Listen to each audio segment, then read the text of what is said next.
कि जीवन फेंक देने जैसा नहीं है। मुझे कहना है इन 9 दिनों में उन किसान भाइयों को भी कुछ कहना है, शासकों से भी कुछ संवाद करना है राम कथा के माध्यम से। शासन और प्रशासन में जो लोग हैं,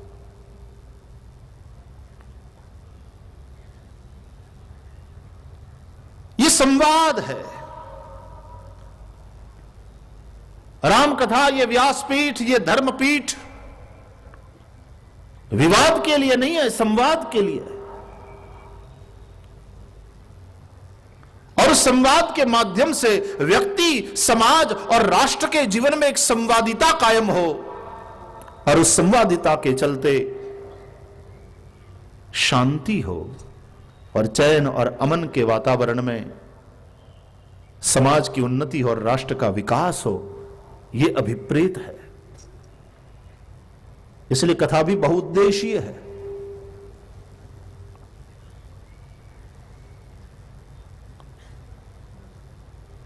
तो ऐसी ये तुलसी की लेखनी से निकली कहानी,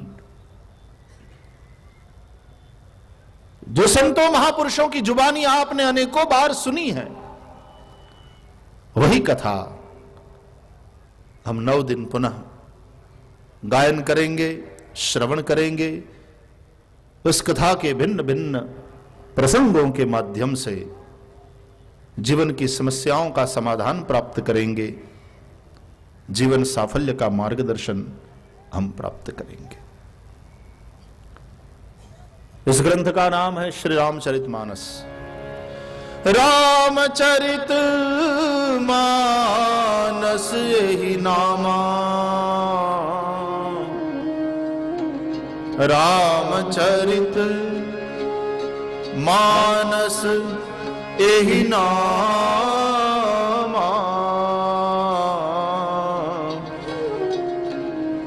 सुनत श्रवण पाय विश्राम, सुनत श्रवण पाय विश्राम।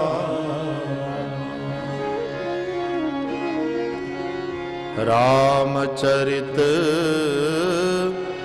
मानस एहि नामा,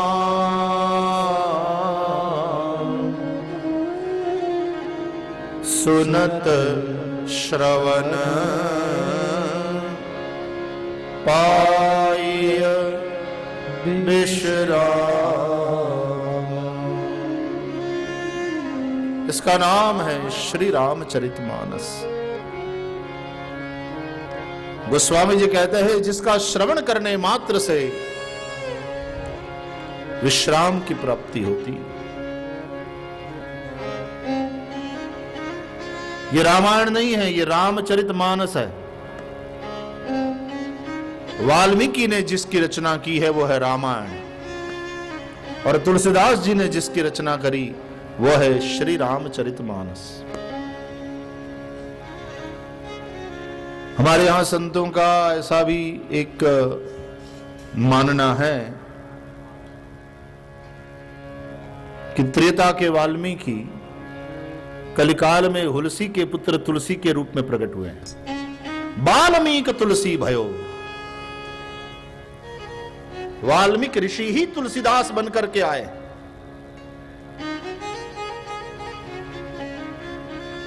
महर्षि वाल्मीकि ने जब रामायण की रचना किया तो उनका उद्देश्य था संसार को आदर्श जीवन की आचार संहिता देना। What is an ideal life?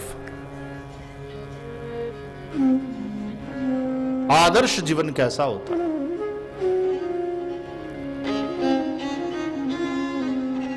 दुनिया से कुछ कहना चाहते हैं, कुछ प्रेरणा देना चाहते हैं कि ऐसे जियो।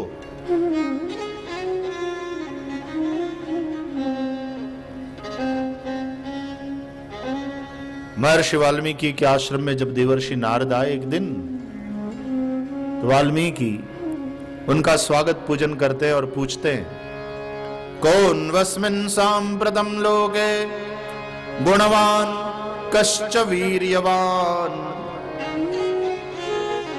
देवर्षि, वर्तमान समय में संसार में ऐसा गुणवान और वीर्यवान पुरुष कौन है? गुणवान सज्जन, वीर्यवान पराक्रमी। आदमी सज्जन हो लेकिन पराक्रमी ना हो, सुरवीर ना हो, तो कायर सज्जनता भी जीवन का आदर्श नहीं बन सकती। और कभी कभी आदमी बड़े पराक्रमी होते हैं, बड़े सुरवीर होते हैं, बड़े बलवान होते हैं, लेकिन गुणवान नहीं, सज्जन नहीं। तो दुर्जन वीरता भी जीवन का आदर्श नहीं हो सकती। सज्जन कायरता और दुर्जन वीरता दोनों जीवन का आदर्श नहीं बन सकते। तो व्यक्ति सज्जन भी हो और शूरवीर भी हो, ऐसा चरित्र कोई हो तो बताओ, मैं उसको शब्दबद्ध करूं ताकि लोगों को जीवन जीने का एक आदर्श मिले।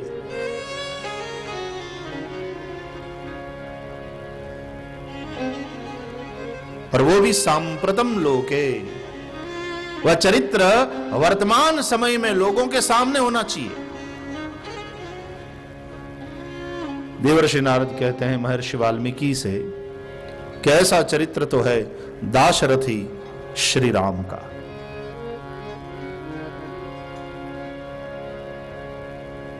आपने भी उन्हें देखा है, आप उनसे मिले हैं, वे आपके आश्रम में पधारे हैं। यदि आप आदर्श चरित्र के रूप में लोगों के समक्ष रखना चाहते हो कुछ, तो श्री राम के चरित्र को रखो। और महर्षि वाल्मीकि श्री राम के चरित्र को शब्दबद्ध करते हैं, लिखते हैं। कथा आप जानते हैं, सीता जी का त्याग हुआ है। सीताराम में कोई अनबन नहीं है। राम राज्य के राजा ने रानी सीता का त्याग करना पड़ा है प्रजा को कुछ संदेश देने के, लेकिन पति राम ने पत्नी सीता का त्याग नहीं किया। राजा राम ने रानी सीता का त्याग करना पड़ा।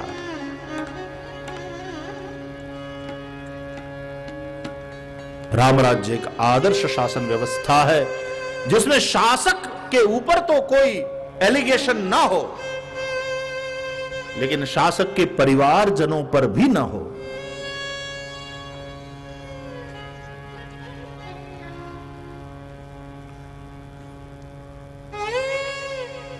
हालांकि भले ही वो गलत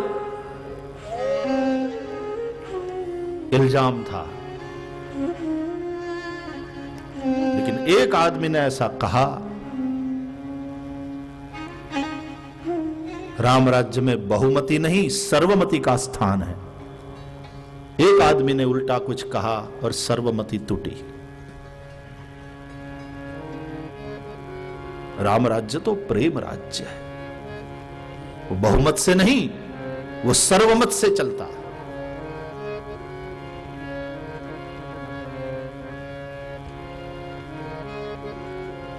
और वो सीता जी महर्षि वाल्मीकि के आश्रम में हैं। सीता जी ने 2 पुत्रों को जन्म दिया है, लव और कुश।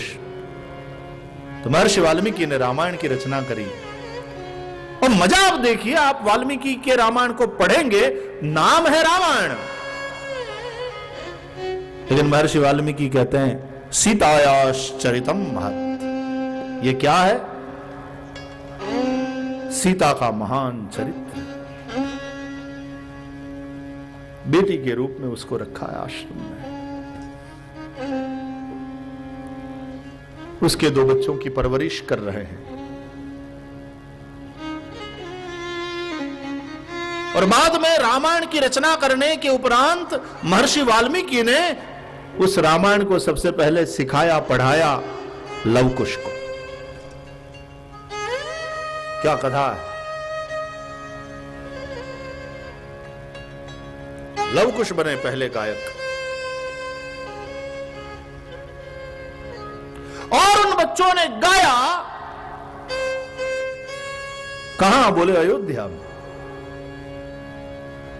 और सुनाया किसको, बोले अवध की प्रजा समेत श्री राम को।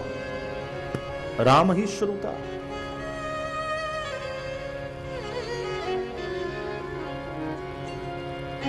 क्या अद्भुत कहानी है। सुनो ये राम कहानी।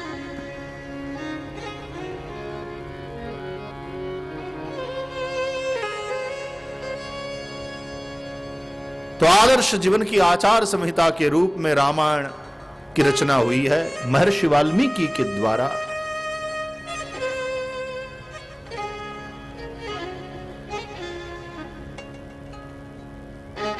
वही वाल्मीकि कलिकाल में हुलसी के पुत्र तुलसी बनकर के प्रकट हुए, फिर से लेखनी उठाई, विषय वही रामचरित्र, राम कहानी। लेकिन दो बातें बदल गई। पहली बात, भाषा बदल गई। वाल्मीकि ने संस्कृत में लिखा था, तुलसीदास जी ने लोक भाषा में, गिरा ग्राम्य, वो भी खड़ी बोली में नहीं, गांव की हिंदी में, गांव के लोग जिस भाषा में बातें करते हैं, सरल बना दिया, सामान्य आदमी तक पहुंचा दिया, क्योंकि उसकी भाषा में यह कहानी सुनाया। गोस्वामी जी स्वयं संस्कृत के प्रकांड विद्वान हैं, और उस विद्वता का हम दर्शन भी कर सकते हैं रामचरितमानस में, इस ग्रंथ में, क्योंकि उन्होंने संस्कृत देव भाषा का पूरा पूरा आदर करते हुए रामचरितमानस का आरंभ और उपसंहार संस्कृत देव भाषा से ही किया। प्रत्येक कांड के आरंभ में संस्कृत में मंगलाचरण किया। उससे गोस्वामी तुलसीदास जी की विद्वता का भी हमें परिचय होता है। कितने प्रकांड विद्वान हैं संस्कृत के भी, यह समझ में आता है। लेकिन फिर भी रचना तो हुई ग्राम्य गिरा में, लोक बोली में, तो जन जन तक पहुंचा दिया।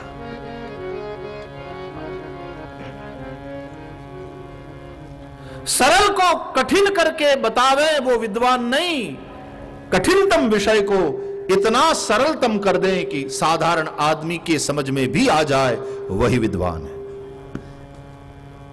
विद्वता की एक नई परिभाषा, एक नई व्याख्या गोस्वामी तुलसीदास जी ने दिया। तो इतनी ऊंची भाषा में बात करते हैं, लोग सुनने भी जाते हैं। हम 1.5 घंटा सुने प्रवचन, क्या बोले हैं, क्या बोले हैं पंडित जी, आहा, बड़े प्रकांड पंडित है, बड़े विद्वान हैं। 1.5 घंटा हम बैठे, लेकिन एक शब्द भी समझ में नहीं आया। लो, इसलिए विद्वान, इसलिए पंडित। तुलसीदास जी ने अपने इस उपक्रम से यह बताया कि विद्वान वही है जो कठिन विषय को भी सरल बना करके प्रस्तुत करे, सामान्य आदमी के भी समझ में आ जाए, इस तरह से बोले। तो ग्राम्य गिरा में रचना किया। और दूसरी बात जो बदल गई, वो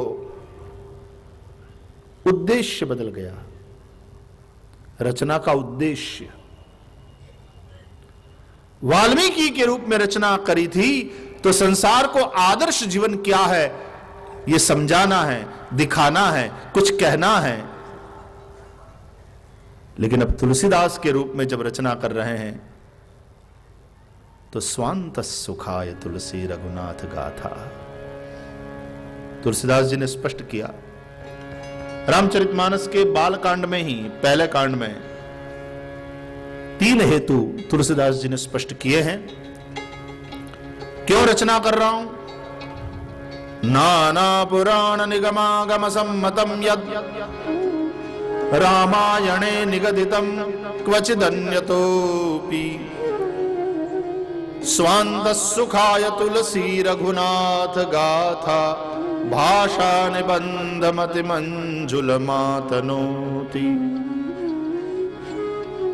नाना पुराण निगमागम सम्मतम यद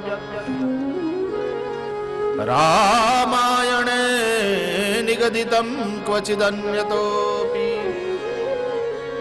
स्वांत सुखाय तुलसी रघुनाथ गाथा भाषा निबंध मति मंजुल मातनोति। भाषा निबंध मति मंजुल मातनोति। भाषा निबंध मति मंजुल मातनोति। नाना पुराण निगमागम सम्मतम यत् नाना पुराण। विभिन्न पुराणों में जो बात कही गई, वेदों ने जो बातें कही है, रामायणे वाल्मीकि रामायण में जो बात है और अन्यत्र भी जो अच्छी अच्छी बातें हैं, उन सभी का संकलन मैंने किया है, संपादन किया है और उसका भाषांतर किया है। क्यों? संसार को कुछ उपदेश करने के लिए ना, अब उद्देश्य अलग है। स्वांत सुखाय तुलसी रघुनाथ गाथा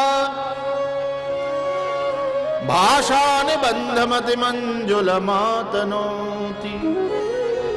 निजानंद के स्वांत सुख के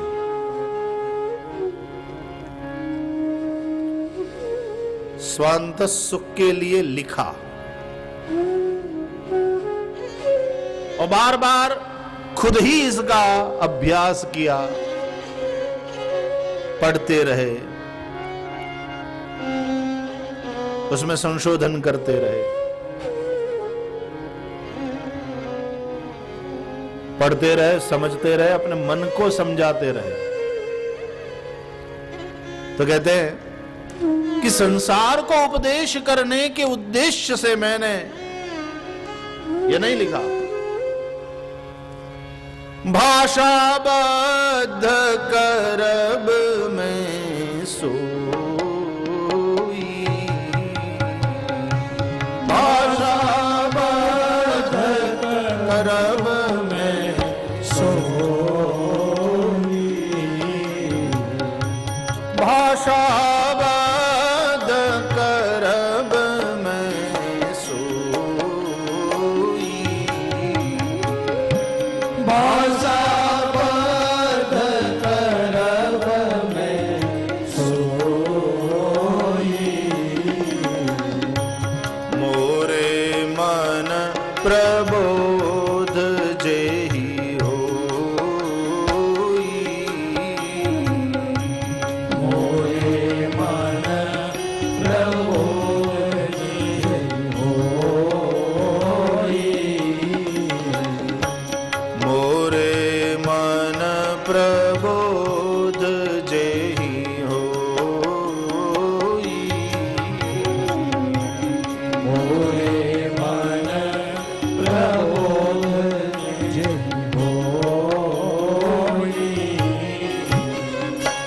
इसलिए मैंने भाषाबद्ध किया है, इसलिए इसकी रचना करी है कि मेरे मन को बोध मिले।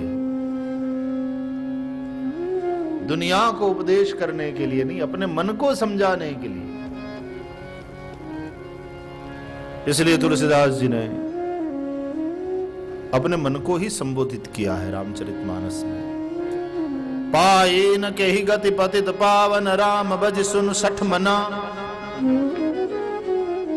गनिका अजामिल ब्याद गीत गजादि खल तार घना।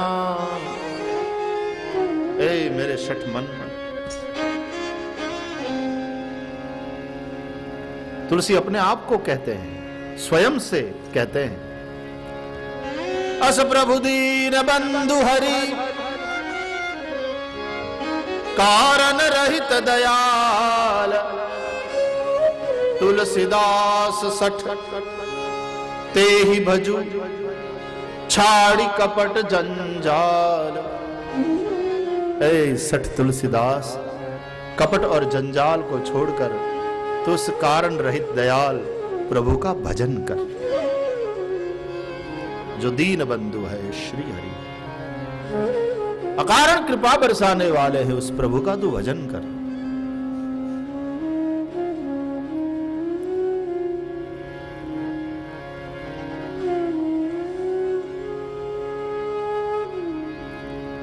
तो हृदय को सुख मिले, मन को बोध मिले। तीसरा उद्देश्य, तुलसीदास जी ने केवल लिखा ही नहीं है, गाया भी है इस ग्रंथ को, गाया। वे गा रहे थे और लोग सुनते थे, आकर बैठते थे, श्रवण करते, लेकिन लोगों को सुनाने के लिए नहीं, वो तो खुद से ही बात कर रहे थे, लोग सुन रहे थे। तुलसीदास जी का संवाद तो स्वयं से है, और दुनिया से बतियाने में जिंदगी बीत गई, स्वयं से कभी संवाद नहीं हुआ। हमारी दशा देखो, स्वयं से संवाद नहीं हुआ। रामचरितमानस तुलसीदास जी का स्वयं से संवाद है।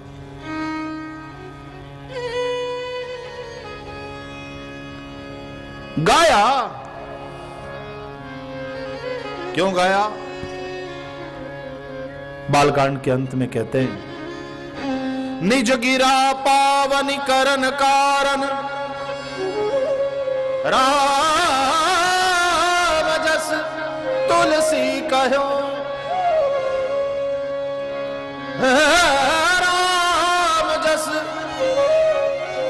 राम जस तुलसी कहो, निज गिरा पावन करन कारण, राम जस तुलसी कहो।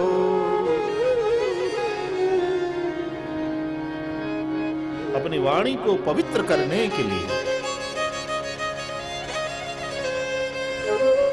तुलसीदास जी कहते हैं, मैं गान कर रहा हूं, गायन कर रहा हूं, वाणी पवित्र होए। संसार की बातें तो बहुत हुई, कही और सुनी, अब राम कहानी गायन किया जाए, वाणी पवित्र हो। निज गिरा पावन करन कारण, राम जस तुलसी कहो, रघुवीर चरित अपार बारिधि पार, कवि कोने लहो। उपबीत ब्याह उछाह मंगल सुनिज सादर गावही, वैदेही राम प्रसाद तेजन सर्वदा सुख पावही, निज गिरा पावन करन कारण, राम जस तुलसी कहो। तो उद्देश्य बदल गया। लेकिन महापुरुषों का ऐसा अभिप्राय है कि त्रेता के वाल्मीकि वही कलिकाल में तुलसीदास बनकर आए। वाल्मीकि ने जो लिखा वो रामायण, तुलसीदास जी ने जो रचा रामचरितमानस। तुलसीदास जी ने स्पष्ट अपने ग्रंथ में ही नामाभिधान किया, रामचरितमानस यही नाम,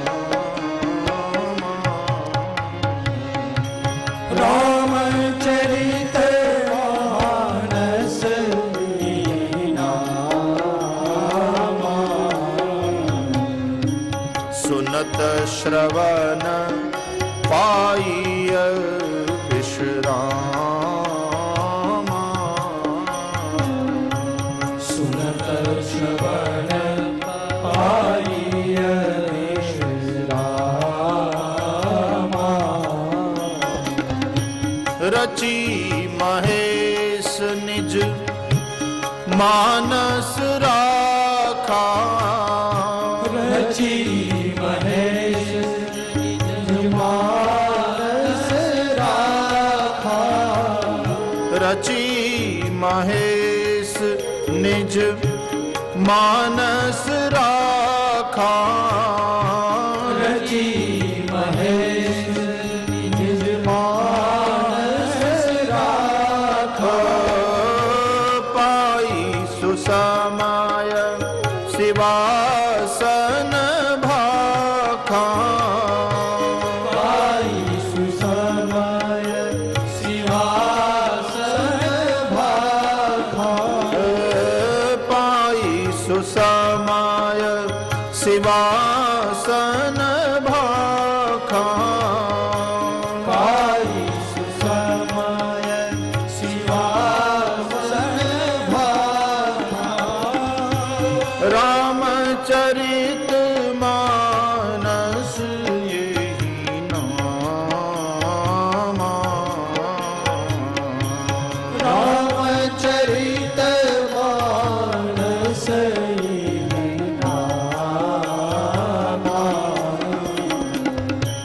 सुनत श्रवण पाइय विश्रामा।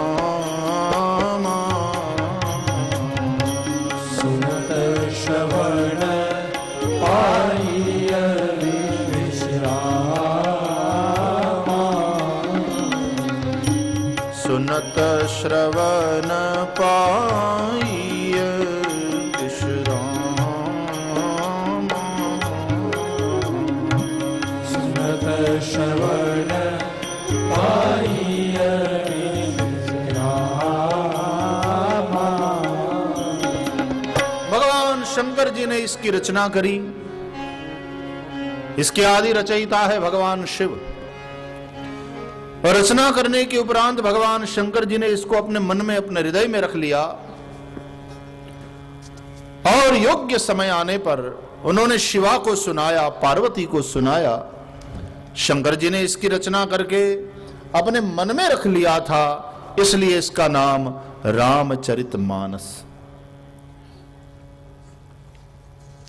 इसका मतलब यह होता है कि भाई मानस में रखने लायक है रामचरित। राम का चरित्र मन में रखो, यह आदर्श चरित्र है। और उसके ये साहित्य, ये किसी साहित्यकार ने कहा,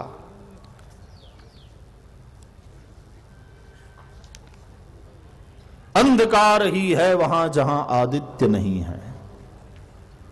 अंधकार ही है वहां जहां आदित्य नहीं है। और है वह मुर्दा देश जहां साहित्य नहीं है। है वह मुर्दा देश जहां साहित्य नहीं है। साहित्य के अभाव में आदर्श कहां है। साहित्य के अभाव में आदर्श कहां है। गर नहीं आदर्श तो जीवन कहां है।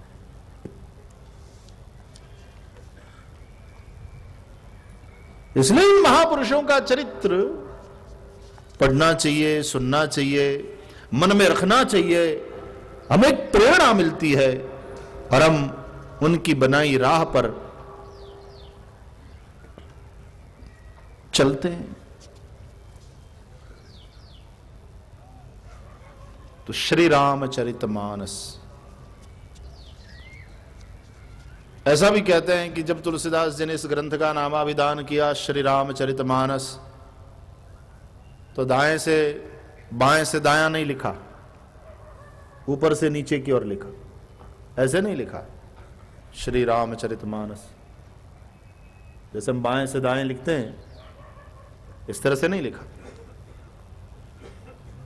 उन्होंने ऊपर से नीचे की ओर लिखा, वर्टिकल, श्री रामचरितमानस।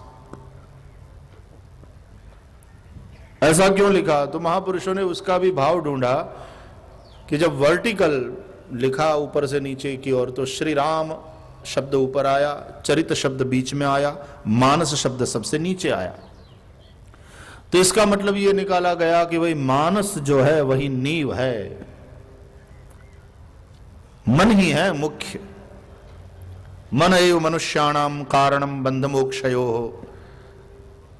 बंधन और मुक्ति का कारण मन ही है। सारा जोर मन पर है। जैसा मन होगा वैसा जीवन होगा।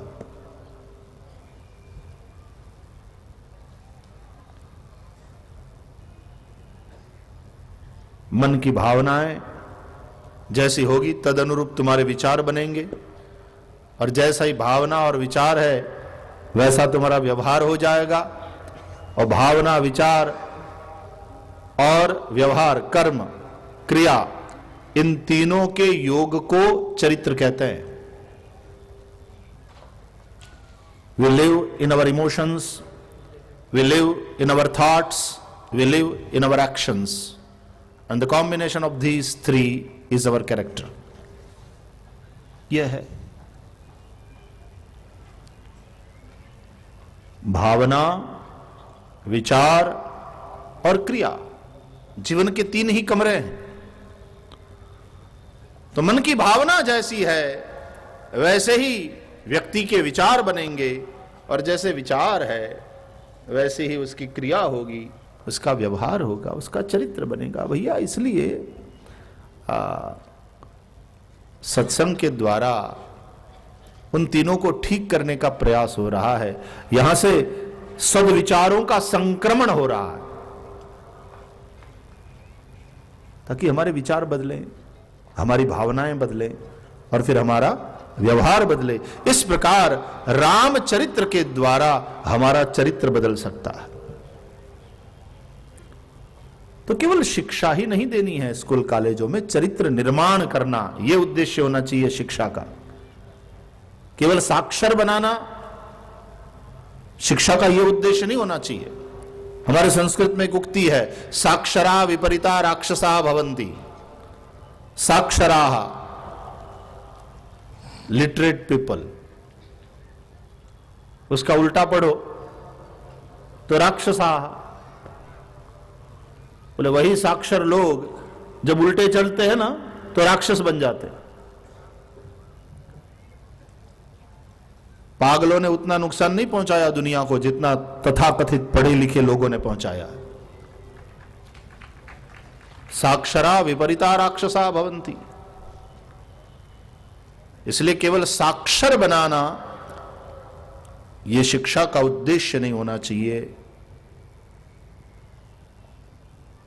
चरित्र निर्माण करना यह उद्देश्य होना चाहिए, और उसके लिए महापुरुषों के चरित्र सुनाए जाए, पढ़ाए जाए, मन में उन चरित्रों को रखा जाए। श्री राम का चरित्र, श्री कृष्ण का चरित्र, महावीर का चरित्र, गौतम बुद्ध का चरित्र, गुरु नानक देव जी का चरित्र, समर्थ स्वामी रामदास जी का चरित्र, शिवाजी महाराज का चरित्र, महापुरुषों के चरित्र को पढ़ाया जाए, सिखाया जाए, और वो चरित्र मन में रहे। तुकाराम महाराज है, टुकड़ो जी महाराज है, नामदेव जी महाराज है, ज्ञान देव महाराज है, आदि आदि महापुरुषों का चरित्र बहुत उपयोगी। मन में वो रखो।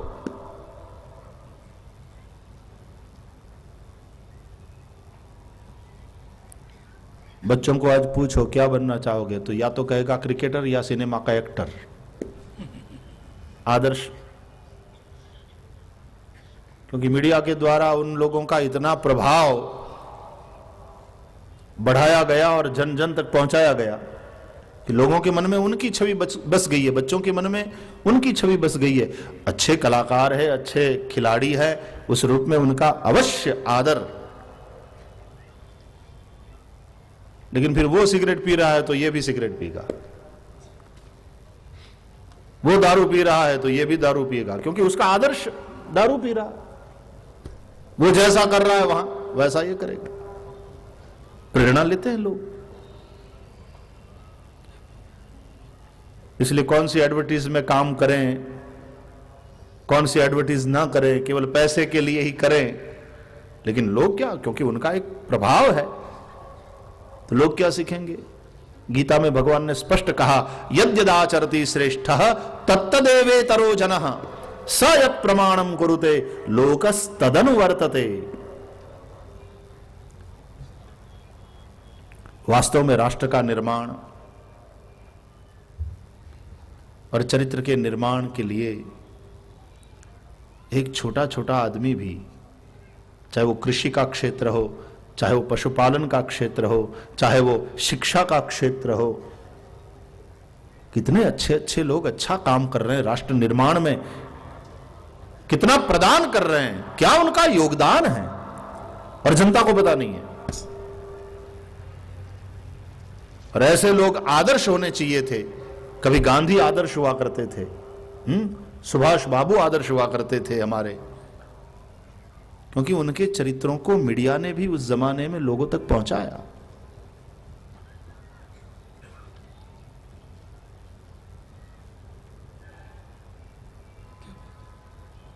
यदि गलत लोगों का ही बार बार बताया करेंगे, दिखाया करेंगे, पहुंचाया करेंगे, तो लोग फिर वही कहेंगे कि भाई तेल घी में ही तेल घी है, ऐसा करो।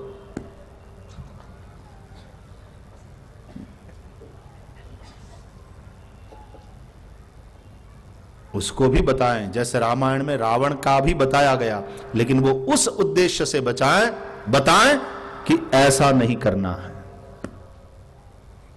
ऐसा करोगे, रावण की तरह कर्म करोगे तो ये दशा होगी। करना क्या है? बोले राम की तरह जीवन जीना है। तो डूज एंड डोंट्स सिखाना तो दोनों पड़ेगा, क्या करना चाहिए, क्या नहीं करना चाहिए। तो रावण के चरित्र को भी लिखा है तुलसीदास जी ने, लेकिन इस तरह से लिखा है कि लोगों के मन में रावण के प्रति एक घृणा पैदा हो कि हमें ऐसा नहीं बनना। असत्य के प्रति, गलत काम करने के प्रति मन में एक घृणा पैदा हो और सत्य के प्रति एक अनुराग जगे, सज्जनता के मूल्यों के प्रति निष्ठा बने, ऐसा कुछ। आजकल क्या हो रहा है? मूल्यों से निष्ठा जा रही है। लोग क्या कहते हैं? अच्छे आदमी का जमाना नहीं है भैया।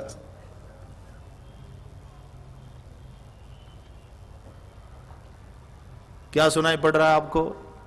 ये सत्यवादी हरिश्चंद्र का जमाना नहीं है भैया। धंधे में थोड़ा इधर उधर तो करना ही पड़ता है, नहीं तो पैसा कमाना मुश्किल। सत्य में उतनी निष्ठा नहीं रही। चाहे हम सत्यनारायण की पूजा हर पूर्णिमा के दिन करा रहे हो, लेकिन आचरण में तो असत्य नारायण है।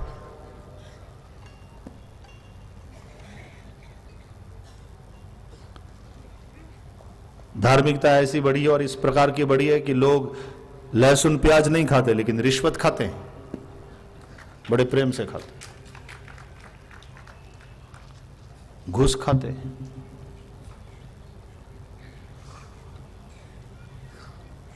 तो ऐसा आदर्श चरित्र मन में रहना चाहिए।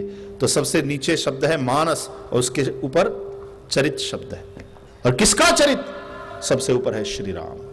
ये आदर्श चरित्र मन में रहेगा तो फिर तुम्हारे विचार भी वैसे बनेंगे, तुम्हारी भावना भी वैसी बनेगी और तुम्हारा व्यवहार भी वैसा ही बनेगा।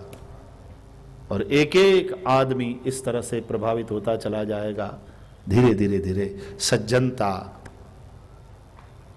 हावी होती चली जाएगी और भारी पड़ेगी दुर्जनता पर।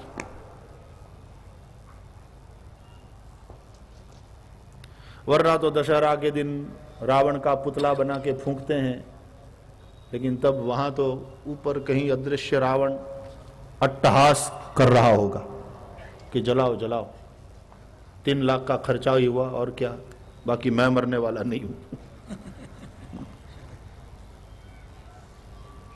क्यों? क्योंकि मैं बाहर नहीं हूं, तुम्हारे अंदर ही रहता हूं।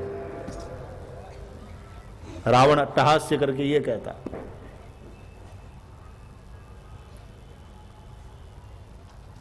तो श्री राम चरित मानस मन में चरित्र रखो। किसका? श्री राम का। तो मन वैसा बनेगा, मन शुद्ध होगा, मन की भावनाएं शुद्ध होगी, फिर तुम्हारे विचार शुद्ध होंगे, तुम्हारा व्यवहार शुद्ध होगा। चरित्र निर्माण का यह यज्ञ है राम कथा। तो श्री राम चरित मानस नाम है इसका। वाल्मीकि का रामायण, तुलसीदास जी का रामचरित मानस। रामायण का मतलब होता है राम का मंदिर।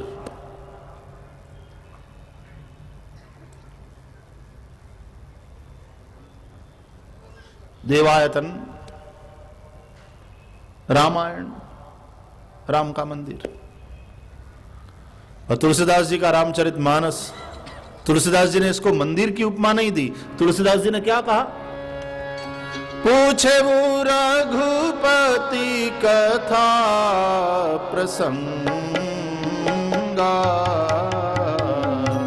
पूछे रघुपति कथा प्रसंगा, सकल लोक जग पावनी गंगा, सकल लोक जग पावनी गंगा। क्या है ये? बोले सकल संसार को पवित्र करने वाली गंगा है। राम कथा मंदाकिनी, चित्रकूट चितचारु।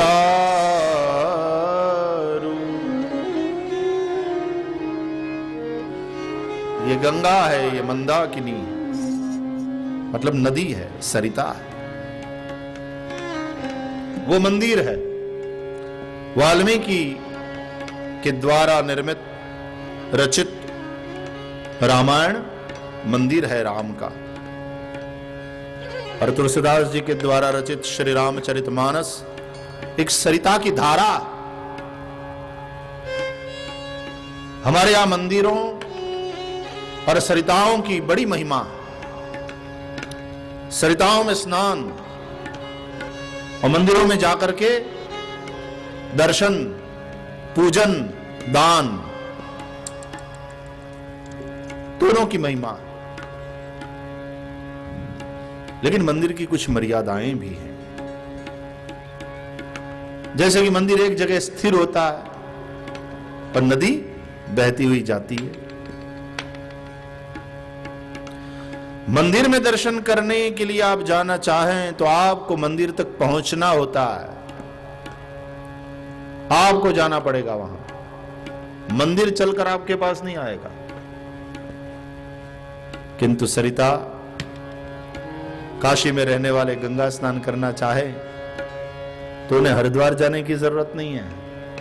गंगा जी बहती हुई हरिद्वार से काशी भी पहुंचेगी।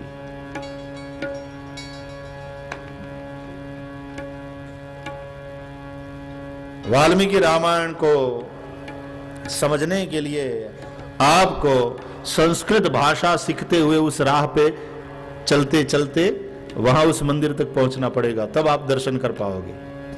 यदि संस्कृत भाषा का ज्ञान नहीं है तो वाल्मीकि रामायण का आप पूरा आनंद नहीं ले पाओगे। लेकिन तुलसीदास जी के ये रामचरितमानस तो गंगा की भांति है ना, तो ग्राम्य गिरा में बहते हुए जन साधारण तक पहुंचा। अल्पश्रुत आदमी या अनपढ़ ही सही इसका आनंद ले सकता। भारत में हमने कई लोगों को देखा है जो अनपढ़ है, अक्षर ज्ञान नहीं है उनके पास, लेकिन फिर भी रामायण की चौपाइयां गाते हैं बड़े प्रेम से। न केवल गाते हैं, उन चौपाइयों का मर्म सुनाते हैं। क्या अच्छा प्रवचन करते हैं, क्योंकि ये नदी है। मंदिर में दर्शन करने के लिए यदि आप जाएं तो दर्शन का जो समय है तद अनुरूप जाना चाहिए, वरना दर्शन बंद हो जाएगा, मंदिर बंद हो जाएगा, आप दर्शन से वंचित रहेंगे। नदी के पास जाने के लिए ऐसा कोई बंधन नहीं। जब भी जाओ नदी तुम्हारे स्वागत में बह रही है।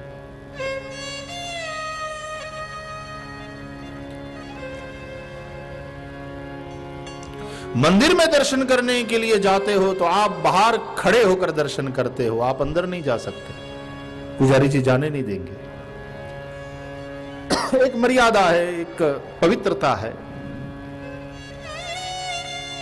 नहीं ऐसा क्यों भेद करते हो भाई, हम तो अंदर आएंगे, तुम जा सकते हो, हम क्यों नहीं जा सकते, ऐसा हम नहीं कह सकते। उसकी एक मर्यादा होती है, उसकी एक पवित्रता होती है।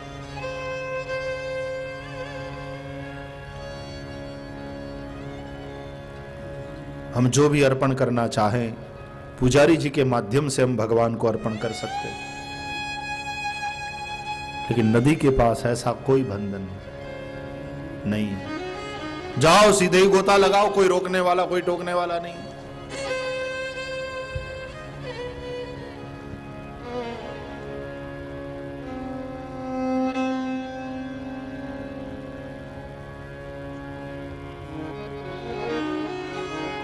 मंदिर में दर्शन करने के लिए जाते हो तो साधारणतया तुम स्नान करके जाते हो, स्नान करके पवित्र होकर तब जाते हो।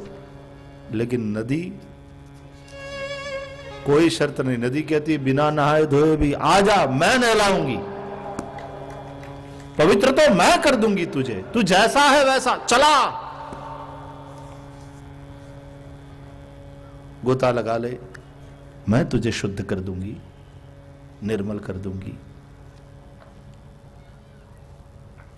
बस उसी तरह तुलसीदास जी का यह रामचरितमानस नदी की भांति बहता हुआ जन जन तक पहुंचा है, क्योंकि ग्राम्य ग्राम्य है। गोस्वामी तुलसीदास जी ने कहते हैं भगवान शंकर जी जो रामायण रामचरित्र के आद्य रचयिता है, उन्हीं की प्रेरणा से तुलसीदास जी ने रामचरितमानस की रचना करी। इसलिए रचना करने से पहले तुलसीदास जी ने शंकर जी को प्रणाम किया रामचरितमानस में। सादर सी वही नाई अब माथा, सादर सी वही नाई अब माथा। शंकर जी को प्रणाम करके कथा का आरंभ किया। करहूं हर्ष ही धरि रघु। इसलिए इस ग्रंथ की रचना करने के बाद तुलसीदास जी ने यह ग्रंथ शंकर जी को समर्पित किया। किसी राजा महाराजा को समर्पित करते तो बहुत द्रव्य मिलता, बड़ा नाम होता। रचना के बाद कोई कवि कोई साहित्यकार पहले ही पन्ने पर अर्पण लिखता है ना, अर्पण करता है किसी न किसी को। तुलसीदास जी ने तो शंकर जी को अर्पण किया। ऐसी भी एक उक्ति है कि तत्कालीन विद्वत समाज ने इस ग्रंथ को मान्यता देने से इनकार कर दिया, कारण यह ग्रंथ संस्कृत में नहीं है। तुलसीदास जी ने कहा मैंने तो शंकर जी की प्रेरणा से लिखा है और शंकर जी को ही समर्पित किया। अब स्वीकार करें ना करें शंकर जी की मर्जी।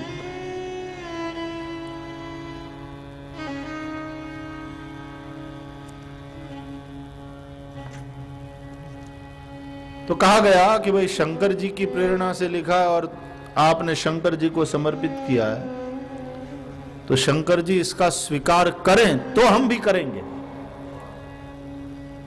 लेकिन संकेत क्या होगा कि शंकर जी ने स्वीकार किया? तो कहते हैं निर्णय किया गया कि रात के समय में सब धर्म ग्रंथों को काशी विश्वनाथ के मंदिर में रखा जाए, उसमें रामायण भी रखी जाए, तुलसीदास जी का रामचरितमानस भी रखा जाए, द्वार किवाड़ बंद हो, और सुबह में यदि शंकर जी इसका स्वीकार किए हैं तो तुलसीदास जी की ये रचना सब ग्रंथों के ऊपर होनी चाहिए। और ऐसा ही किया गया। और सभी के आश्चर्य के बीच में लोगों ने देखा जब किवाड़ खिले प्रातः समय, तो बाबा विश्वनाथ के मंदिर में सभी धर्म ग्रंथों के ऊपर रामचरितमानस रखा। यानी भोलेनाथ ने इसका स्वीकार किया। अब तो सबके दिल में बस गई है रामायण। 1631 में जो रचना हुई और आज 2023 64। कितने साल हुए? 1631 और 2064। लेकिन रामचरितमानस का प्रभाव, रामचरितमानस का जादू सिर चढ़कर बोल रहा है। आज भी जन मन में इस ग्रंथ के प्रति बड़ी आस्था, बड़ा लगाव, बड़ी श्रद्धा।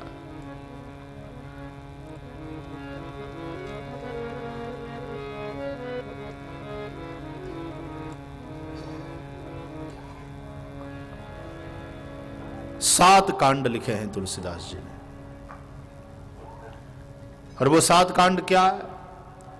एहि महरुचिर सप्त सोपाना, एहि महरुचिर सप्त सोपाना, एहि महरुचिर सप्त सोपाना, एहि महरुचिर सप्त सोपाना, रघुपति भगति केर पंथाना, रघुपति भगति केर पंथाना, रघुपति भगति केर पंथाना, रघुपति भगति केर पंथाना। इसमें 7 रुचिर सोपान है। ये क्या है? बोले रघुपति की भक्ति के पथ। इन सीढ़ियों को चढ़ते हुए, रघुपति भक्ति की इन सीढ़ियों को चढ़ते हुए आप श्री राम तक पहुंचे। 7 कांड है। पहला बाल कांड, दूसरा अयोध्या कांड, तीसरा अरण्य कांड, चौथा किष्किंधा कांड, 5वां सुंदर कांड, 6वां लंका कांड जिसको वाल्मीकि युद्ध कांड कहते हैं, और 7वां उत्तर कांड। 7 कांड। अब यहां से 7 की बात कही गई थी ना, सब शुभ है।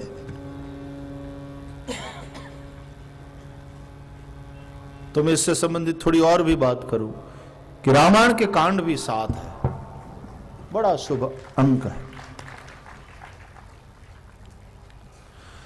और उनमें भी पहले कांड, बाल कांड में जो मंगलाचरण किया गया है उसके श्लोक भी 7 है। मंगलाचरण 7 श्लोक में। क्यों?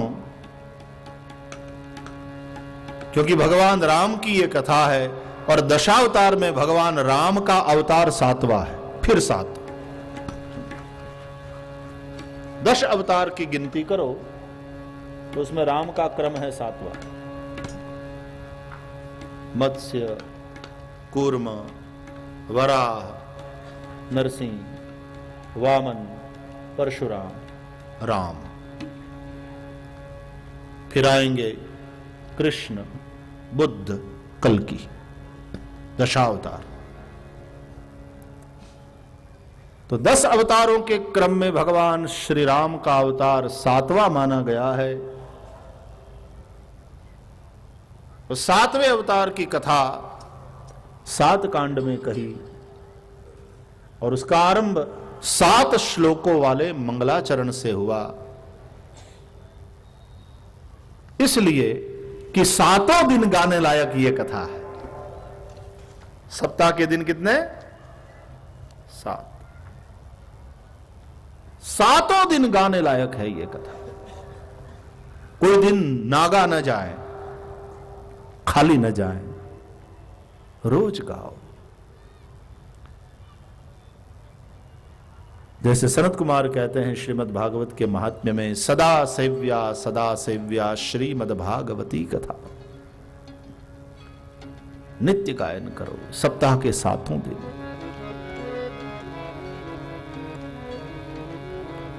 कब से आरंभ करो? बोले किसी भी दिन से। 7 दिन है, जिस किसी दिन से आरंभ करो, 7 दिन गाओ। करहि सदा सत्संग, तुलसीदास जी ने लिखा। दीप शिखा सम जुबति तन, मन जनि होसि पतंग। भजहि राम तजि काम मद, करहि सदा सत्संग। 7 दिन गायन करो।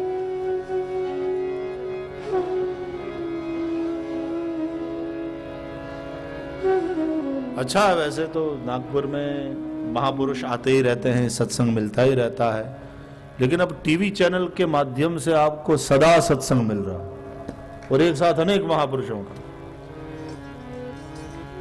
और क्या चॉइस है रिमोट कंट्रोल के आधार पे, इनको सुनना है, उनको सुनना है, उनको सुनना है।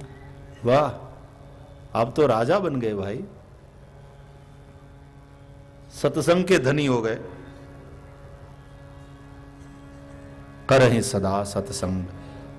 सप्ताह के दिन 7 है, 7 वार है, 7 दिन सुनो 7वें अवतार की कथा, जो 7 कांड में लिखी। और हम भी चाहते हैं कि हम 7 दिन सुनाएं।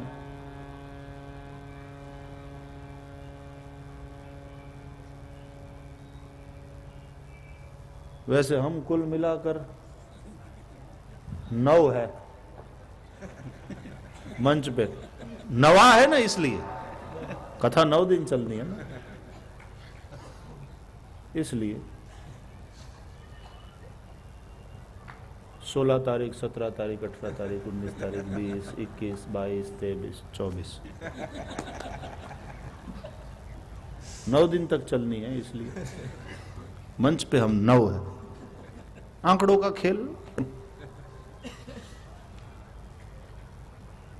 और संगीत में सुनाएंगे भाई, और संगीत के सुर 7 है, सा रे ग म प ध नी। तो 7 सुरों का प्रयोग करते हुए 7वें अवतार की कथा, जो 7 कांडों में है, 7 दिन गाएंगे, 9 मिलके। और दिने दिने नवम नवम नवम इस कथा का हम आनंद लेंगे।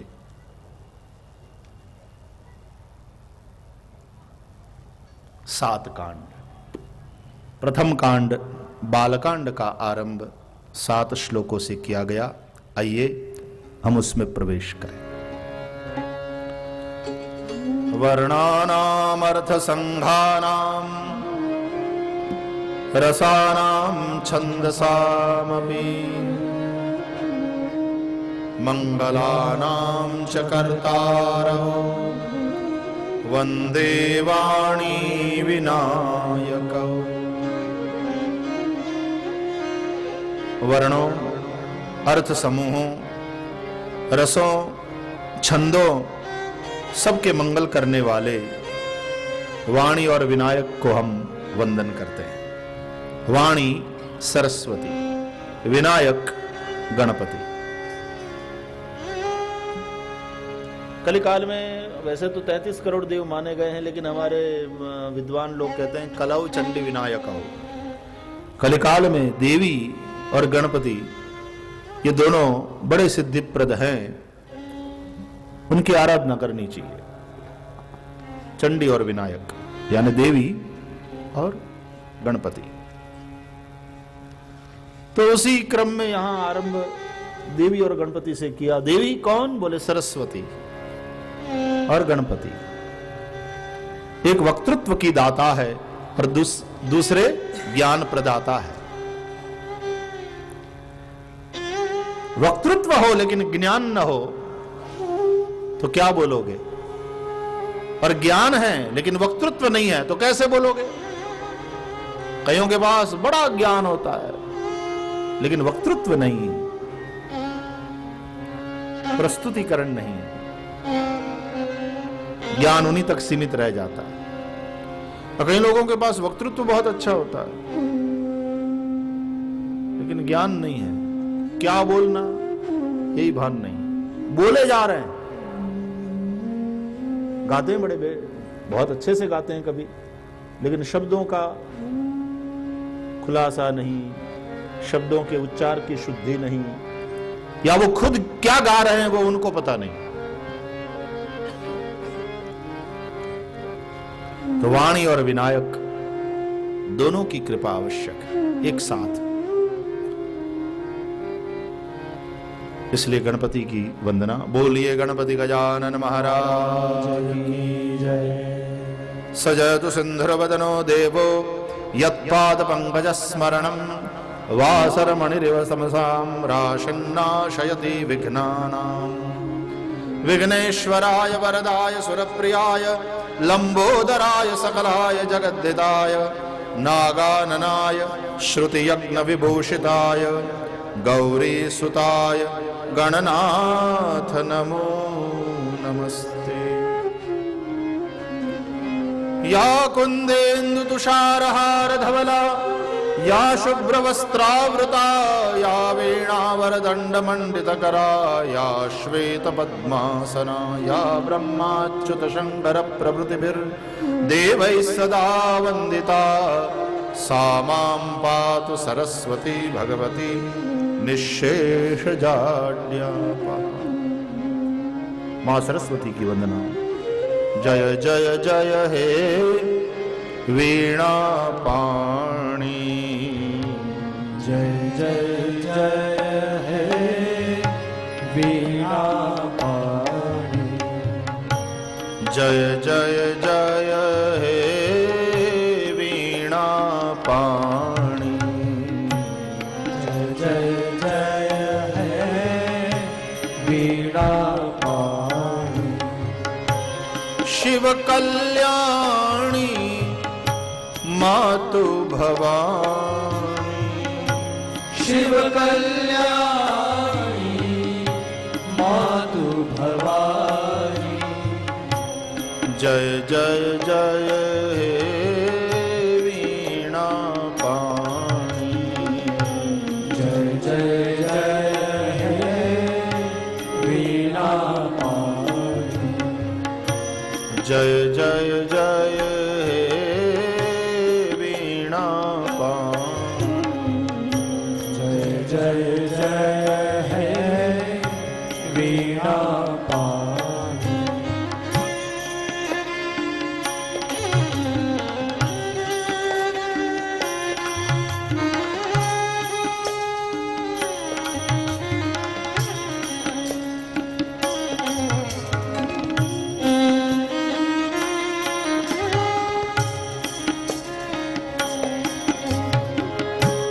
सप्तसुरों की तू महारानी।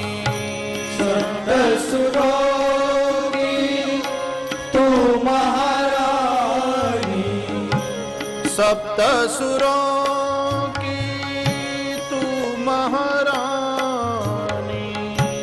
सप्तसुरों की तू महारानी। वेदों ने भी महिमान जानी। वेदों ने भी जय हो। महिमान जानी। वेदों ने भी महिमान जानी। वेदों ने भी महिमान जानी। जय जय जय वीणा पाणी। जय जय जय हे वीणा पाणी।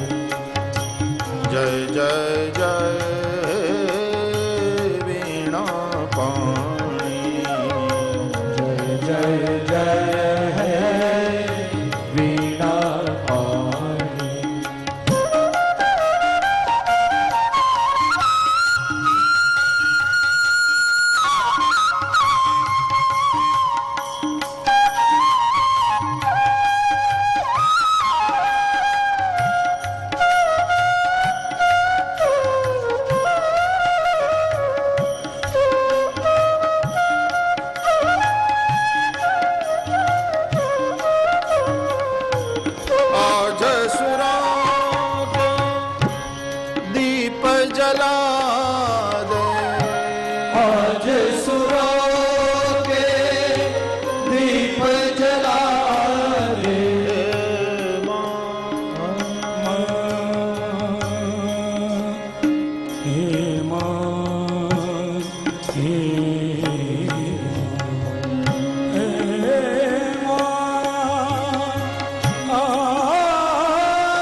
दीप जला दे, रोम रोम संगीत जगा दे, रोम रोम संगीत जगा दे, रोम रोम संगीत जगा दे, रोम रोम संगीत जगा दे। जय जय जय वीणा जय जय जय है वीणा पाणी, जय जय जय वीणा जय जय जय है वीणा पाणी।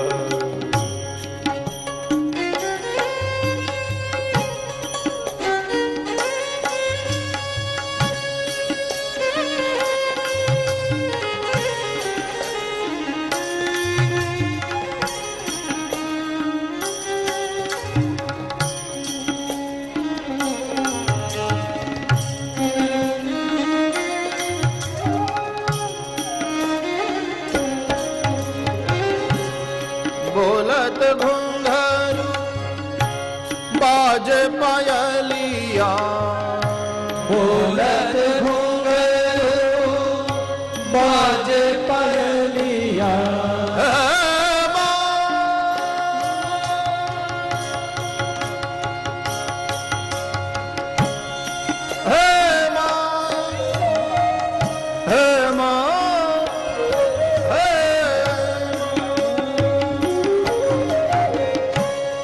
बोलत घुंघरू बाजे पायलिया, बोलत घुंघरू बाजे पायलिया, बोलत घुंघरू बोलत घुंघरू बोलत घुंघरू बाजे पायलिया, बोलत घुंघरू बाजे पायलिया, झूम रही है सारी नगरिया, झूम रही है सारी नगरिया, झूम रही है सारी नगरिया, झूम रही है सारी नगरिया।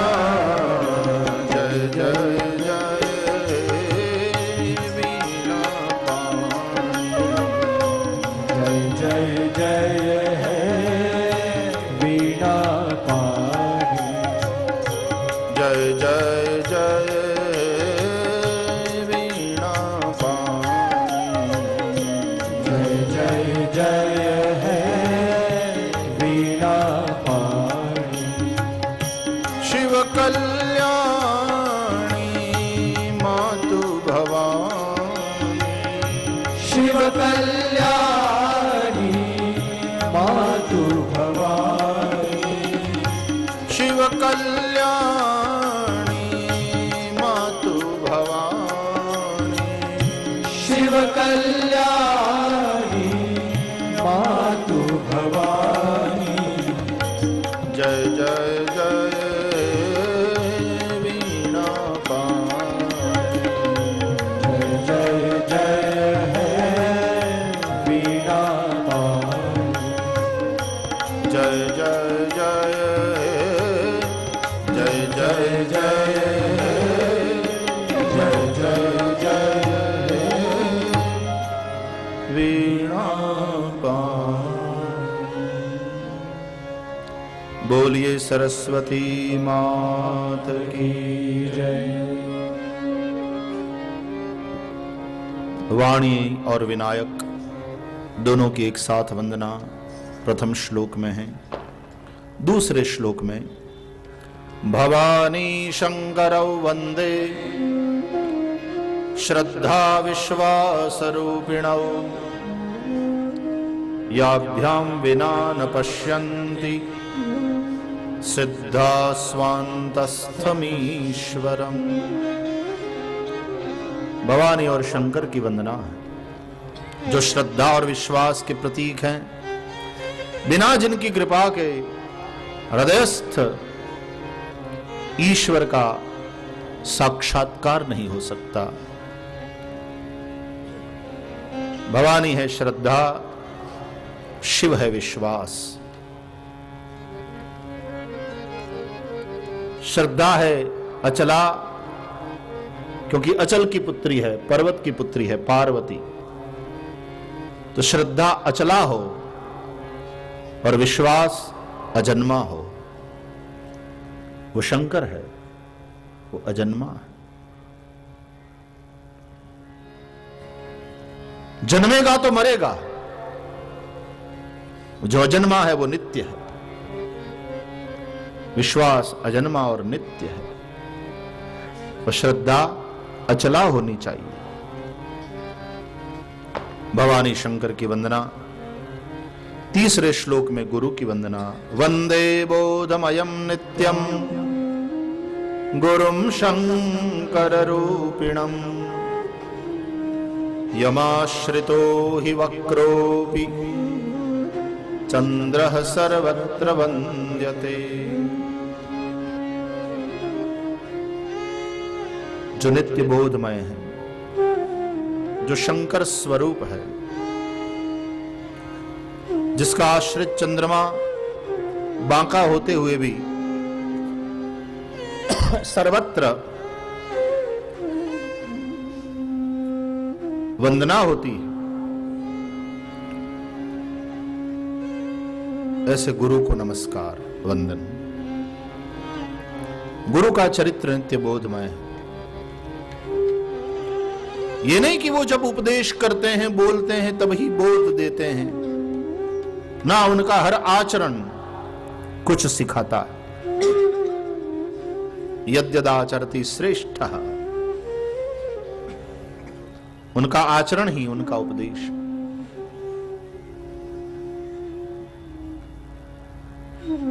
तो जो नित्य बोधमय है, गुरुम शंकर रूपिणम, शिव स्वरूप सदगुरु को वंदन। जैसे शंकर जी का चरित्र नित्य बोधमय है, उनका स्मशान में निवास बोध प्रदान करता है कि वैराग्य की भूमि में नित्य रहो। स्मशान वैराग्य की भूमि है।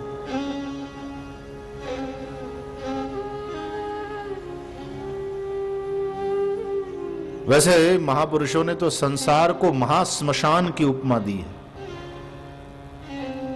यह संसार एक महाश्मशान,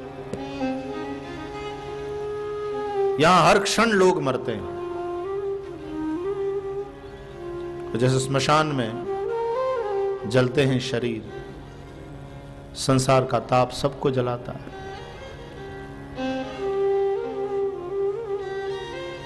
शंकर जी भस्म रमाते हैं शरीर पर, ये समझाते हैं कि यह शरीर एक न एक दिन जलकर राख होने वाला है।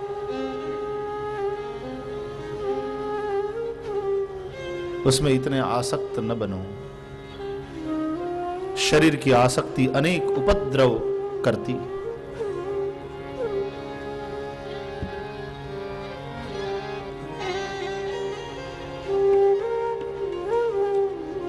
माथे पर जटा है और उसमें गंगा है। हे जीव, जंजाल की जटा तो तेरे सिर पर भी है, लेकिन उसमें ज्ञान की गंगा रख, नहीं तो जंजाल में फंस जाएगा, मर जाएगा, यदि जंजाल की जटा में ज्ञान की गंगा नहीं है।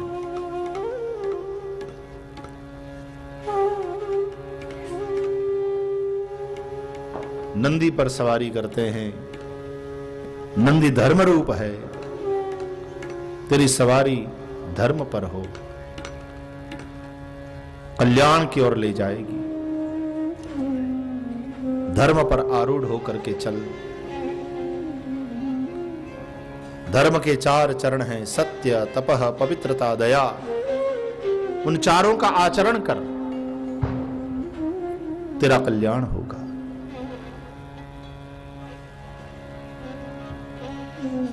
जहर को कंठ में धारण किए हैं, नीलकंठ बने हैं। कहते हैं संसार में रहता है, तुझे भी विष पीना पड़ेगा, लेकिन गले में ही रख लेना। पेट में गया तो तू मरेगा, बाहर रहा तो संसार मरेगा। इसलिए न बाहर निकालना, नहीं तो दूसरे मरेंगे, न पेट में उतारना, वरना तू मरेगा। कोई कड़वे वचन कहे तो मन में न लेना, यहीं रोक देना। सुनो कान से, सुनना तो पड़ता ही है। उसने कहा कान से सुना, लेकिन यहां रोक दिया, दिल में नहीं लिया। और यदि तेरे मन से किसी के प्रति कड़वाहट और कड़वे वचन उठे तो यही रोक देना, कंठ में ही वो शब्द बनकर बाहर न आए। संयम बरतना। जिस प्रकार शंकर जी का चरित्र नित्य बोधमय है, सद्गुरु का चरित्र नित्य बोधमय। तो शंकर रूप सद्गुरु को वंदन करते हैं, ये भी ठीक है, या तो शिव रूप सद्गुरु को, क्योंकि शंकर जी त्रिभुवन गुरु है। तुम त्रिभुवन गुरु वेद बखाना, आन जीव पामर का जाना। त्रिभुवन गुरु है शिव जी।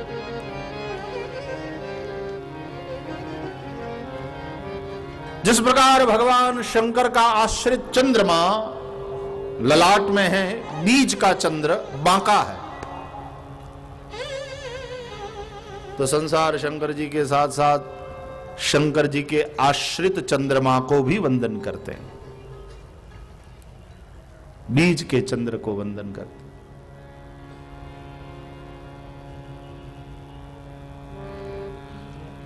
वैसे बांका आदमी हो, टेढ़ा आदमी हो, तो उसको कोई नमस्कार नहीं करता। टेढ़े से सब लोग दूर। कहते हैं चंद्रमा जब तक टेढ़ा होता है तब तक तो राहु भी उसको ग्रसता नहीं है। चंद्र ग्रहण नहीं होता।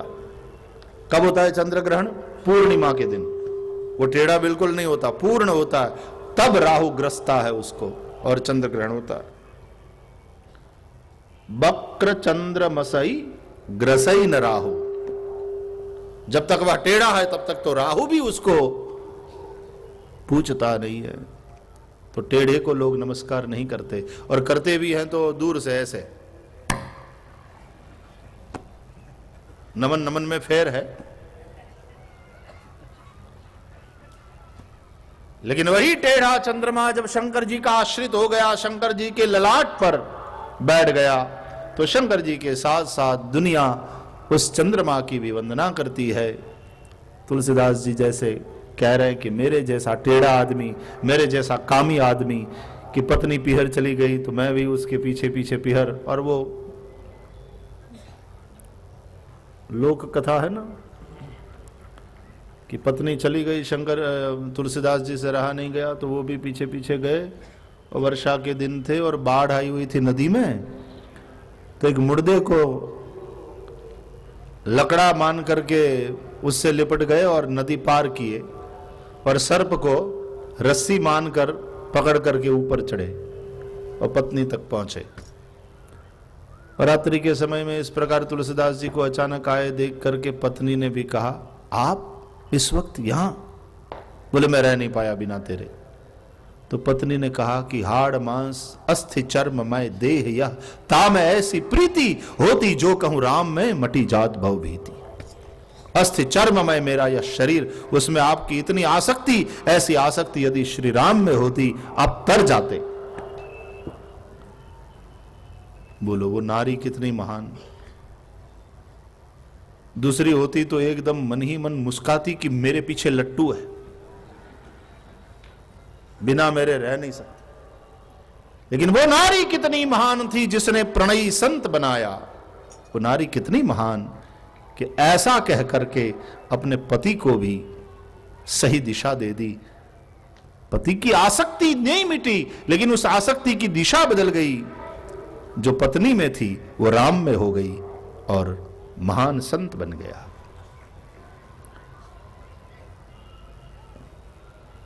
तुलसीदास जी की जीवनी लिखी गई, कई जीवनी मिलती है, लेकिन एक हिंदी के प्रसिद्ध साहित्यकार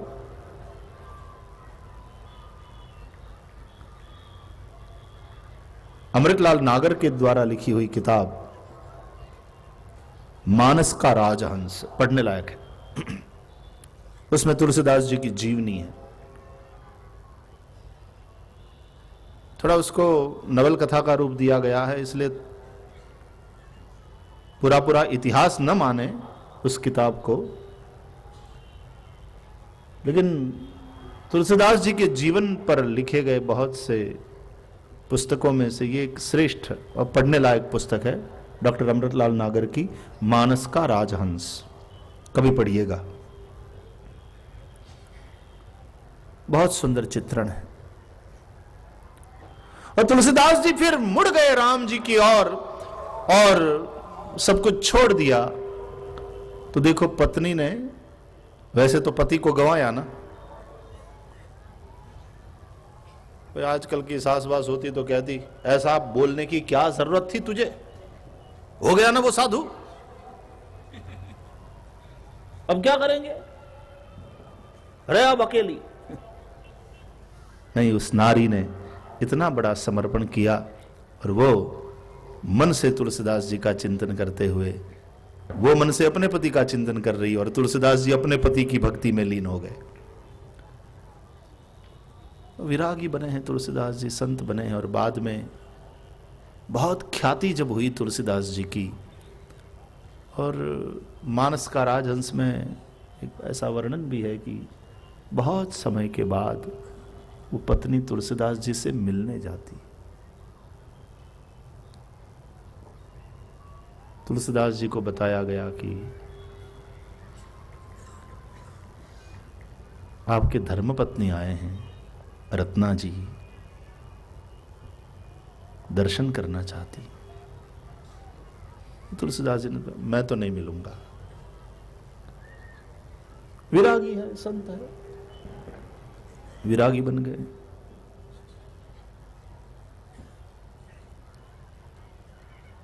फिर लोगों ने समझाया कि भाई आप तो विरागी है, आपके विराग को क्या इतना आप कमजोर समझते हैं कि मिलने मात्र से विराग को कोई नुकसान पहुंचेगा। और बाद में वहां वो उसमें मिलन बताया गया है कि एक संत मिलता है अपनी उस पूर्वाश्रम की पत्नी से, और वो पत्नी दर्शन करके बस केवल एक बार देख लेना चाहती है, वो दर्शन करके धन्य हो गई। बहुत सुंदर कथा है, कभी पढ़िएगा आप। तो तुलसीदास जी का ये भाव कि मेरे जैसे टेढ़े आदमी को भी, कामी आदमी को आज विश्ववंद्य बनाया है, तो ये गुरु कृपा है। बंदव गुरु पद कर, आगे भी कहेंगे फिर। वंदे बोधमयम नित्यम गुरुम शंकर रूपिणम यमाश्रितो हि वक्रोपि चंद्र सर्वत्र वंद्यते। चौथे श्लोक में सीताराम गुणग्राम पुण्यारण्य विहारिणौ वंदे विशुद्ध विज्ञानौ कवीश्वर कपीश्वरौ। सीताराम जी के गुणग्राम रूपी, गुण समूह रूपी पुण्य अरण्य में विहार करने वाले, रहने वाले कवीश्वर वाल्मीकि और कपीश्वर हनुमान जी को वंदन करते हैं। कपि और कवि ऋषि दोनों जंगल में रहने वाले, अरण्य में रहने वाले हैं, लेकिन कौन सा अरण्य? सीताराम गुणग्राम पुण्यारण्य। सीता जी के और राम जी के गुण समूह रूपी पुण्य अरण्य में रहने वाले ये कवीश्वर वाल्मीकि और कपीश्वर हनुमान जी, दोनों की वंदना। 5वें और 6वें श्लोक में सीता जी और राम जी की वंदना है। उद्भव स्थिति संहार कारिणीम क्लेशहारिणीम सर्वश्रेयस्करीं सीताम न तो हम राम वल्लभाम। उत्पत्ति स्थिति और लय की करने वाली, क्लेश का हरण करने वाली, सबका कल्याण करने वाली राम वल्लभा सीता को मैं नमस्कार करता हूं। यन्माया वशवर्ति विश्वमखिलम् ब्रह्मादि देवासुरा यत्सत्त्वादमृषैव भाति सकलं रज्जौ यथा हेर्भ्रमः यत्पादप्लवमेकमेव हि भवाम्बोधे स्थितिर्षावताम् वन्देऽहं तमशेषकारणपरं रामाख्यमीशं हरिम्। जिनकी माया के वश में हैं समस्त विश्व, ब्रह्मादि देव और असुर भी, जिनके सत्ता के चलते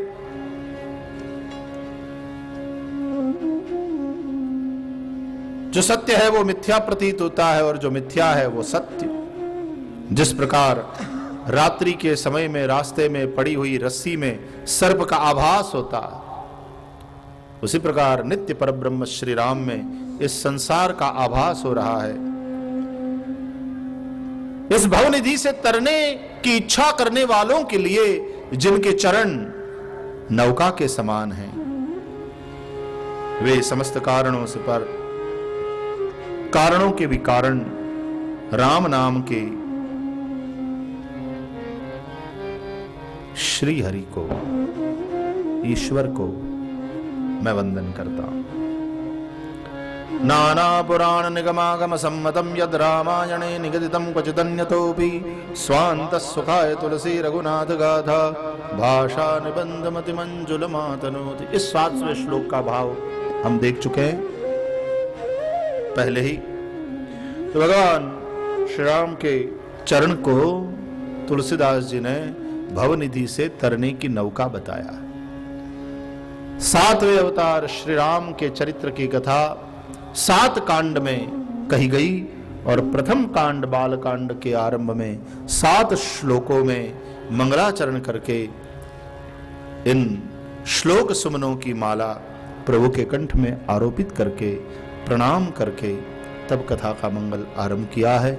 हमने भी आज प्रथम दिवस पर मंगलाचरण के द्वारा मंगलारंभ किया और भगवान श्री राम के चरणों को जैसे गोस्वामी तुलसीदास जी ने भवनिधि से तरने का साधन नौका रूप बताया है, आइए उन चरणों का आश्रय करते हुए मेरे तो आधार सीताराम के चरणारविंद, मेरे तो आधार सीताराम के चरणारविंद, मेरे तो आधार सीताराम के चरणारविंद, मेरे तो आधार सीताराम के चरणारविंद, ओ मेरे तो आधार सीताराम के चरणारविंद, मेरे तो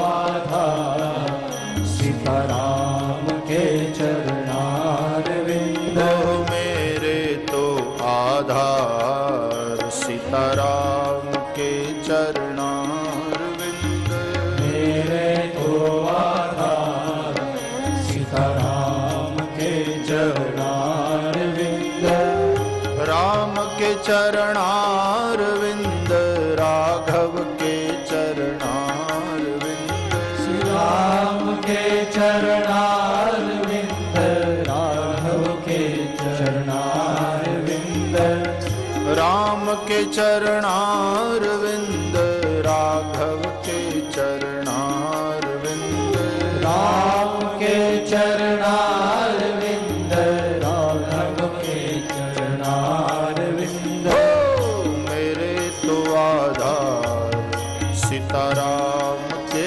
चरणारविंद, मेरे तो आधार सीताराम के चरणारविंद, ओ मेरे तो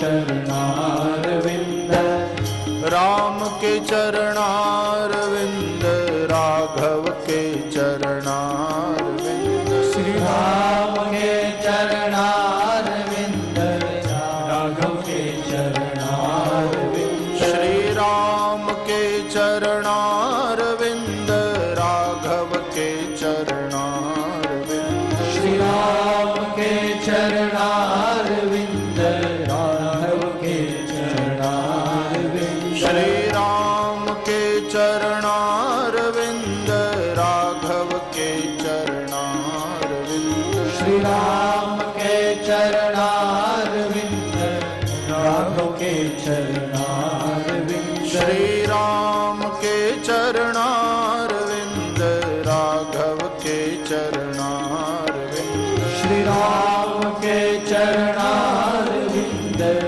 राघव के चरणारविंद ओह मेरे तो आधार सीताराम के चरणारविंद मेरे को आधार सीताराम के चरणारविंद मेरे तो आधार सीताराम के चरणारविंद मेरे को आधार सीताराम के चरणारविंद मेरे तो आधार सीताराम के चरणारविंद मेरे को आधार सीताराम के चरणारविंद मेरे तो आधार सीताराम के चरणारविंद मेरे को आधार सीताराम के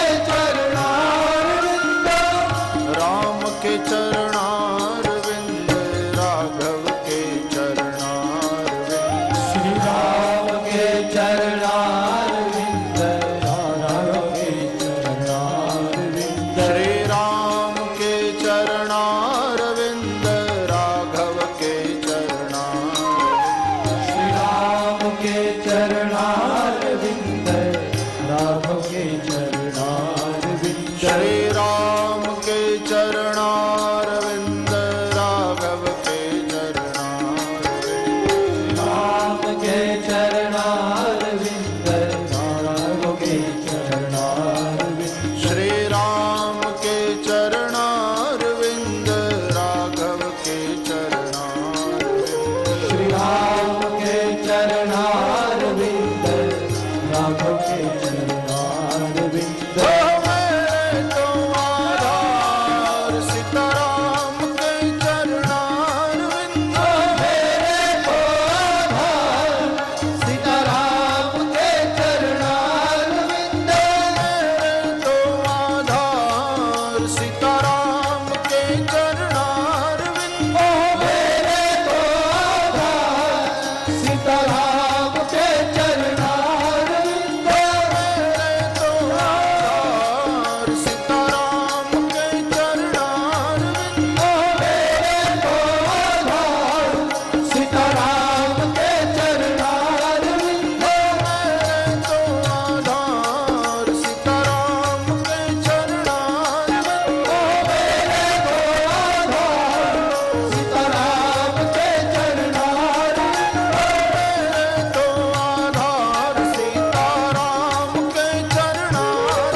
सीताराम के चरणारविंद मेरे तो सीताराम के चरणारविंद। भगवान के पावन श्री चरणों का आश्रय करते हुए आज प्रथम दिवस के इस प्रवचन को विराम दे रहे हैं। प्रतिदिन 2 बजे से लेकर 6 बजे 4 घंटे तक हम मानस यात्रा करेंगे और मानस गान भगवान श्री राम के मंगलमय मधुमय चरित्र से जीवन साफल्य का मार्गदर्शन प्राप्त करेंगे। कुछ सूचनाएं तत्पश्चात आरती। आप मर्यादा पुरुषोत्तम की कथा सुन रहे हैं। पूरी मर्यादा के साथ राम दरबार में उपस्थित हों। आइए भाव और प्यार से जय घोष करें। बोलिए श्री रामचंद्र भगवान की जय। श्री बालकृष्ण लाल की जय। पवन सुत हनुमान की जय। सद्गुरु देव की जय।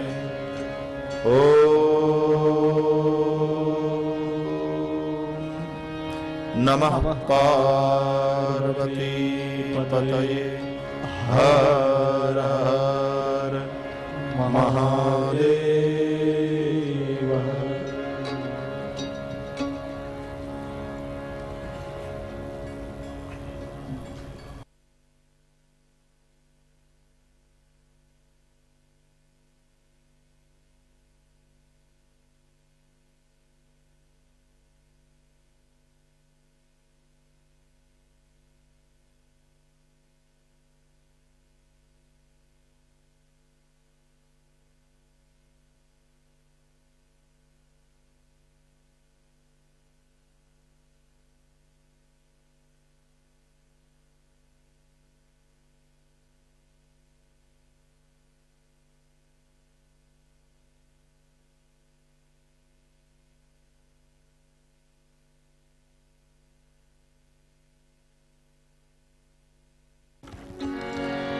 श्री रामचंद्र भगवान की आरती। श्री रामायण जी की आरती। श्री रामायण जी की कीरत कलित ललित श्री की कीरत कलित ललित श्री आरती। श्री रामायण जी की गावत ब्रह्मा दिके मुनि नारद वाल्मीकि विज्ञान विशारद सुख सनकार शेष हर सारद भरणी पवन सुत की रत्नी की आरती। श्री रामायण जी गावत वेद पुराण अष्टदश चौशास्त्र सब ग्रंथन को रस मुनि जन धन संतन को सर्वस सारंश सम्मत सबही के आरती। श्री रामायण जी गावत संतति शंभु भवानी अरुगत संभव मुनि विज्ञानी व्यास आदि कविवर्ज बखानी काव्य कुसुम गरुड़ के ही आरती। श्री रामायण जी कलिमल हरणि विषय रस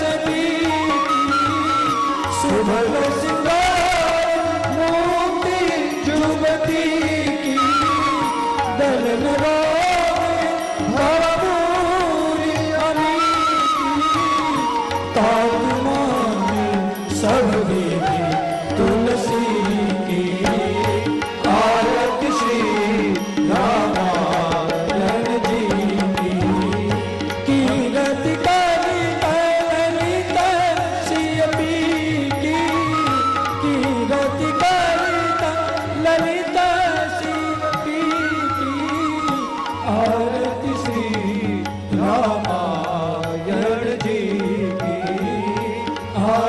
श्री रामायण जी की, आरती श्री रामायण जी। गौरम करुणावतारम संसार सारम भुजगेन्द्रहारम सदा वसन्तं हृदयारविन्दे भवं भवानी सहितं नमामि।